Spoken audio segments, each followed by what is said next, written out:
Hello, मैं हूं आपका दोस्त शकील अहमद और आप देख रहे हैं एटी एजुकेशन वाला। आज का हमारा टॉपिक है इलास्टिसिटी। इलास्टिसिटी ऑफ डिमांड और उसका टाइप देखेंगे। Price elasticity, income elasticity, cross price elasticity of demand. क्या देखेंगे? Price elasticity of demand, cross price elasticity of demand, income elasticity of demand. तीन इलास्टिसिटी ऑफ डिमांड को देखेंगे। तो सबसे पहले हम लोग पढ़ते हैं कि इलास्टिसिटी होता क्या है। क्या पढ़ेंगे? इलास्टिसिटी किसे कहते हैं? तो ये देख रहे हैं, क्या है? मास्क है। इसका जो रबर है, रबर को हम लोग क्या कर सकते हैं? बड़ा कर सकते हैं और छोटा कर सकते हैं, बड़ा कर सकते हैं और छोटा कर सकते हैं। तो इसको बोलते हैं इलास्टिक। इसको हम लोग उर्दू में बोलते हैं लचकपन। ठीक है, तो ये तो हुआ उर्दू या हिंदी में लचकपन। इकोनॉमिक्स में क्या होता है कि प्राइस के बढ़ने से या घटने से, प्राइस के बढ़ने से या घटने से डिमांड में जो फर्क आता है या सप्लाई में जो फर्क आता है उसे हम लोग इलास्टिसिटी कहते हैं। एग्जाम्पल, अगर प्राइस में 1% का इजाफा हो रहा है, यानी प्राइस जो है 1% से बढ़ रहा है, तो उसके साथ सप्लाई में या फिर डिमांड में कितने परसेंटेज का इंक्रीज या फिर डिक्रीज होता है? इसी को हम लोग बोलते हैं इलास्टिसिटी ऑफ डिमांड या फिर इलास्टिसिटी ऑफ सप्लाई। क्या बोले? प्राइस के बढ़ने या घटने से 1%, प्राइस के 1% बढ़ने या घटने से उसके डिमांड या सप्लाई में जितना परसेंट बढ़ता है या फिर घटता है उसी को हम लोग बोलते हैं इलास्टिसिटी या फिर इलास्टिसिटी ऑफ सप्लाई या इलास्टिसिटी ऑफ डिमांड। समझे? आज हम लोग पढ़ेंगे इलास्टिसिटी ऑफ डिमांड और उसका 3 प्रकार या फिर उसका 3 टाइप। पहला पढ़ते हैं income elasticity of demand. Income elasticity of demand. तो सबसे पहले हम लोग देखते हैं कि देखो, इसको जानते हैं? हल्क है।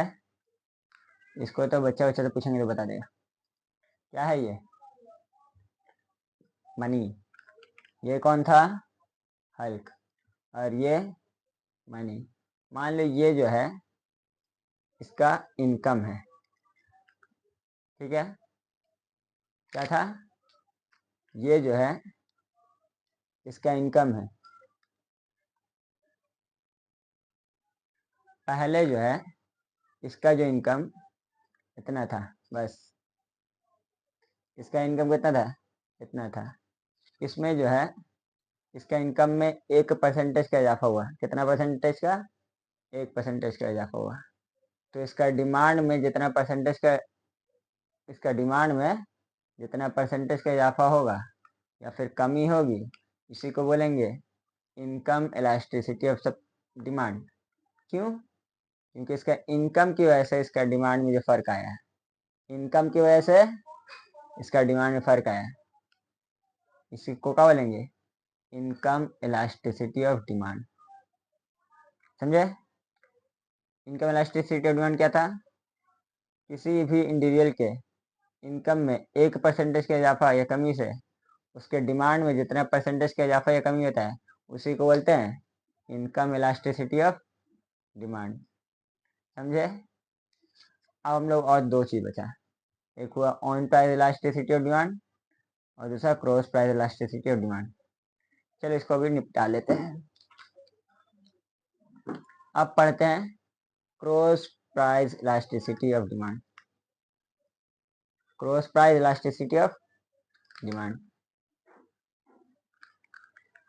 तो सबसे पहले ये क्या है बताओ भैया, ये क्या है? Bike, scooty. अगर मान लो स्कूटी का प्राइस में 1% की कमी आ रही, 1% की कमी आ रही, किसके? स्कूटी की। तो बाइक का डिमांड में जितना परसेंटेज का कमी या फिर ज़्यादती होगी, उसी को बोलेंगे हम लोग cross price elasticity of demand. किसी एक चीज़ के प्राइस में 1% का इजाफा या कमी की वजह से दूसरी चीज़ के डिमांड में जितना परसेंटेज का कमी या ज़्यादती होती है उसी को हम लोग क्या बोलते हैं, cross price elasticity of demand.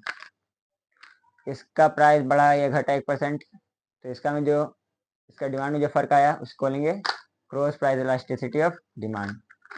तो पहले वाले तो भूल गए होंगे, पहला क्या था, इनकम इलास्टिसिटी ऑफ डिमांड। क्या था कि किसी भी शख्स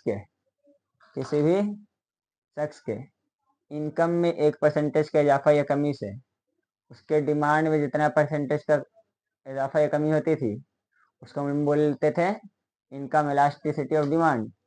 और इसके बाद cross price elasticity of demand. ये क्या था कि किसी एक चीज़ के प्राइस में 1% का इजाफा या कमी की वजह से दूसरी चीज़ के डिमांड में जितना परसेंटेज का इजाफा या कमी होती थी उसको cross price elasticity of demand कहते थे। ठीक है। और last on price elasticity of demand समझने से पहले अगर आप इस चैनल पर नए आए तो इसको सब्सक्राइब कीजिए, लाइक कीजिए, शेयर कीजिए। ठीक है। और अगर कुछ भी डाउट होगा तो इस नंबर पर मैसेज कर सकते हैं या फिर टेलीग्राम और व्हाट्सएप ग्रुप पे बोल सकते हैं, इसका लिंक डिस्क्रिप्शन में दिया गया। समझे? तो चलिए on price elasticity of demand समझते हैं। क्या समझते हैं? On price elasticity of demand. On माने खुद का, ऑन माने क्या होता है, खुद का। तो इस बाइक के प्राइस में 1% का परसेंटेज या परसेंट, इस बाइक के 1% का, इस बाइक के प्राइस में 1% का इजाफा या कमी होती है।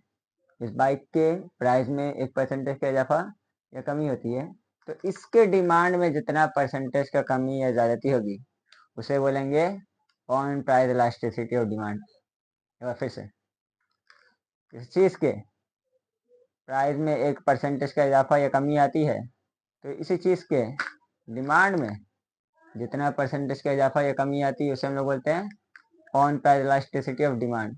क्रॉस प्राइस क्या था, किसी चीज़ के प्राइस में 1% का इजाफा या कमी आने से दूसरे चीज़ के डिमांड में जितना परसेंटेज का इजाफा या कमी आती है उसे cross price elasticity of demand कहते हैं। इनकम इलास्टिसिटी डिमांड क्या था, किसी आदमी के इनकम में 1% का इजाफा या कमी होने से इसके डिमांड में जितना परसेंटेज का इजाफा या कमी होती थी उसको इनकम इलास्टिसिटी ऑफ डिमांड कहते थे।